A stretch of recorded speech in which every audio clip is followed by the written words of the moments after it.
வெத்தலை கஷாயம் கேள்விப்பட்டிருக்கீங்களா? அந்த காலத்தில் முன்னோர்கள் இதை அடிக்கடி செஞ்சு சாப்பிட்டுட்டு வந்திருக்காங்க. இன்றைக்கி நம்ம வெத்தலை கஷாயம் எப்படி செய்யலாம் அப்படின்ட்டு பார்க்கலாம்.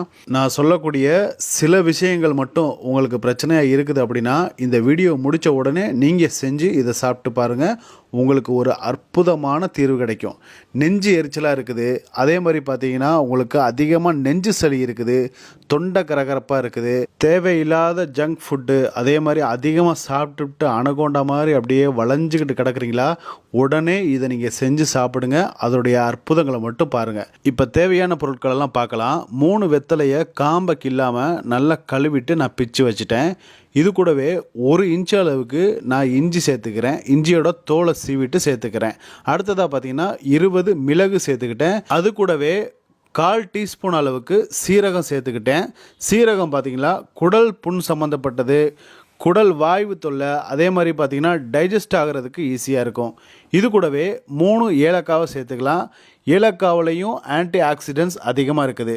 அது கூடவே பார்த்திங்கன்னா பட்டையை நல்லா உடச்சிட்டு இது மாதிரி சேர்த்துக்கங்க. அதோடைய எசன்ஸ் இறங்குறதுக்கு நல்ல ஈஸியாக இருக்கும். உங்கள்கிட்ட சுருள் பட்டை இருந்துச்சுன்னா இன்னும் நல்லாயிருக்கும். அது கூடவே பார்த்திங்கன்னா சுக்கு ஏன் சேர்க்குறோம்? சுக்கும் இஞ்சி ஒன்று தானே அப்படின்னு நினைக்காதீங்க. சுக்கில் பார்த்திங்கன்னா மருத்துவ சம்மந்தப்பட்ட எல்லாத்துக்குமே நம்ம சுக்கு சேர்க்குறது நல்லதுங்க. உரலில் வச்சு இப்போ நல்லா இதை இடித்து எடுத்துக்கலாம். இந்த அளவுக்கு இருந்துச்சுன்னா போதும். ஒரு 60% இடிச்சிருந்தா கூட போதும். இப்போ நம்ம கஷாயம் செய்கிறது எப்படின்ட்டு பார்க்கலாம்.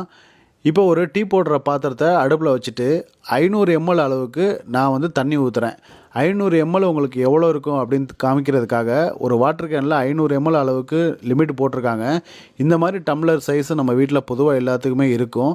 அதில் நான் பார்த்தீங்கன்னா 1.25 கிளாஸ் அளவு வர்றது தான் 500 ml. பர்ஃபெக்டாக இருக்கணும் அப்படிங்கிறதுக்காக நான் இந்த லெவலை உங்களுக்கு காமிச்சிருக்கேன். இப்போ நம்ம வெத்தலையை சேர்க்க வேண்டிய நேரம் வந்துருச்சு. தண்ணி நல்லா கொதிச்சதுக்கப்புறம் வெத்தலையை சேர்க்குறது தான் நல்லது. காம்போடு சேர்த்துருங்க. அதே மாதிரி வெத்தலை நல்ல கலர் மாறி அதோடைய எசன்ஸ் ஃபுல்லாக இதில் இறங்கணும்.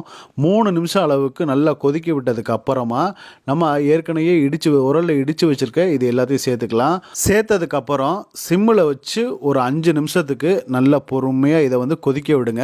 கொதிக்கும் போதே ஒரு கரண்டியோ இல்லை ஒரு ஸ்பூனை வச்சு இதை கிண்டி விட்டுக்கிட்டே இருக்கிறது நல்லது. இப்போ பார்த்தீங்கன்னா வெத்தலையோடைய நிறம் மாறிடுச்சு. அதே மாதிரி 500 ml தண்ணி ஊற்றணும்.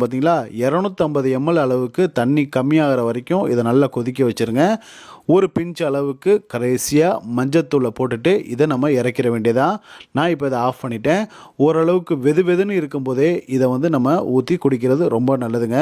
நெஞ்சு சளி இருக்கிறவங்க, மூக்கடைப்பு இருக்கிறவங்க, தொண்டை கரகரப்பாக இருக்கிறவங்க, அதே மாதிரி அதிகமாக சாப்பிட்டுட்டு வயிற்றில் உப்பு பூசின மாதிரி இருக்குது, வயிறு வலிக்குது, எல்லாத்துக்குமே சிறப்பான ஒரு மருந்துங்க.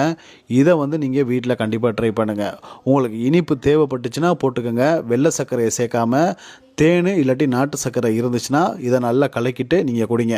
செஞ்ச உடனே குடிச்சிருங்க. ஃப்ரிட்ஜிலலாம் வச்சிட வேண்டாம்.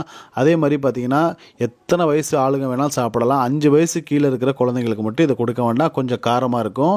இந்த வீடியோ உங்களுக்கு பிடிச்சிருச்சுன்னா உங்களுடைய கருத்தை சொல்லுங்கள். அடுத்த ஒரு இன்ட்ரெஸ்டிங்கான வீடியோவில் சந்திக்கலாம்.